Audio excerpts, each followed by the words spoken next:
We take our rights for granted. We assume they are permanent, unshakable, and absolute. But what if they aren't enough? What if the rights enshrined in the U.S. Constitution, the Bill of Rights, and even the Universal Declaration of Human Rights, UDHR, fail to meet the demands of our time? Worse, what if they are routinely ignored, undermined, or selectively enforced? We like to believe that the fight for human rights was settled long ago, that the great declarations of the past provided us with all the freedom we would ever need. But look around: economic inequality, censorship, unchecked corporate power, environmental destruction, mass surveillance, and systemic injustice. The very foundations of liberty are eroding.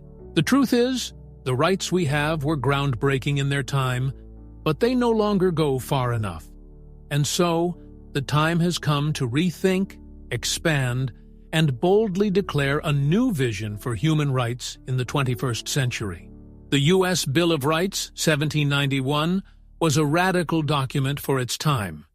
It established the rights to free speech, due process, and protection from tyranny. But even at its inception, it was deeply flawed. It only applied to white landowning men.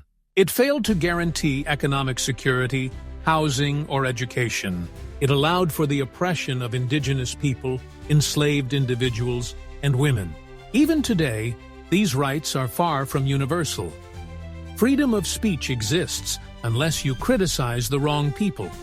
The right to vote is sacred, except for those disenfranchised by unjust laws. The right to fair trial. Ask the millions locked away in unjust and racially biased legal systems. After World War II, the world saw the horrors of unchecked power genocide, totalitarianism, and economic devastation. In response, the United Nations adopted the Universal Declaration of Human Rights in 1948, a document proclaiming that all human beings are entitled to dignity, freedom, and security. And yet, the Universal Declaration of Human Rights is not legally binding. Governments violate it constantly without consequence. It fails to protect against economic exploitation. Poverty, homelessness, and wealth hoarding continue unchecked. It does not address environmental destruction, despite the fact that a dying planet renders all rights meaningless. In short, these documents were revolutionary in their time, but they are now relics of an incomplete vision. We need a new declaration that goes further, demands more, and ensures justice for all. This brings us to the Universal Declaration on Equality, Human Rights, and Justice, a document written by Scott Layton, our channel's founder, that addresses the failures of past declarations and expands human rights for the future. It goes beyond political freedom, recognizing that without economic security, true freedom does not exist. It protects knowledge, progress, and transcendence, defending the right to scientific inquiry, self-improvement, and the pursuit of higher understanding. It enshrines the right to resist oppression, affirming that when governments fail the people have the right to reclaim their power. It establishes climate justice, because a world ravaged by environmental collapse cannot sustain liberty. It is a declaration that acknowledges not just what humans are, but what we are capable of becoming. It is the first document that fully integrates the philosophy of natural law, the belief that rights are not granted by governments, but exist inherently in all people. Governments, corporations, and the wealthy fear this kind of declaration because it demands accountability. It removes the illusion of democracy and replaces it with a genuine system that prioritizes justice, dignity, and equality for all. Rights alone are not enough. A free society does not function on rights alone. It depends on duties, obligations, and civic virtue. We must understand that. With the right to free speech comes the duty to defend truth. With the right to vote comes the obligation to be informed. With the right to economic security comes the duty to contribute to society.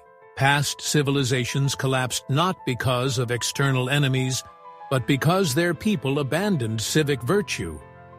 Rome fell not to the barbarians, but to corruption, apathy, and the decay of its institutions. We stand at a similar precipice.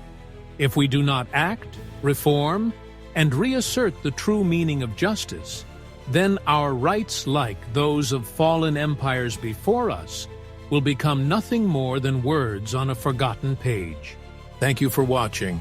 Our channel, known as the Renaissance Spirit, is dedicated to the pursuits of a just, equitable, and humanitarian world.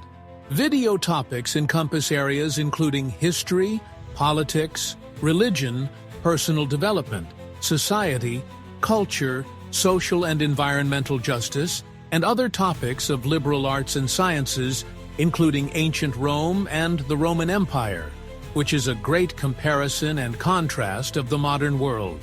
Topics perfect for the true modern polymath. The Renaissance ushered in a golden age and the pursuit of knowledge. Knowledge both lost to time and yet to be discovered.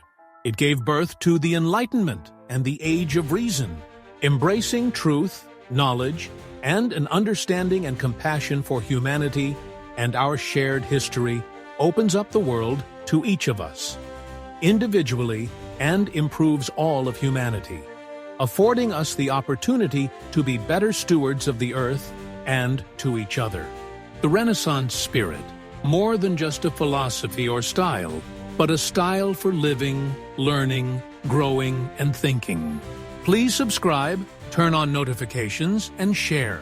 If you're looking to explore and experience what life has to offer, I'm sure you'll enjoy the other videos on my channel. Please peruse and let me know in the comments what you get out of them and what other videos you'd like to see. But first, please take the quiz next to see if you're a Renaissance spirit. Live the Renaissance spirit!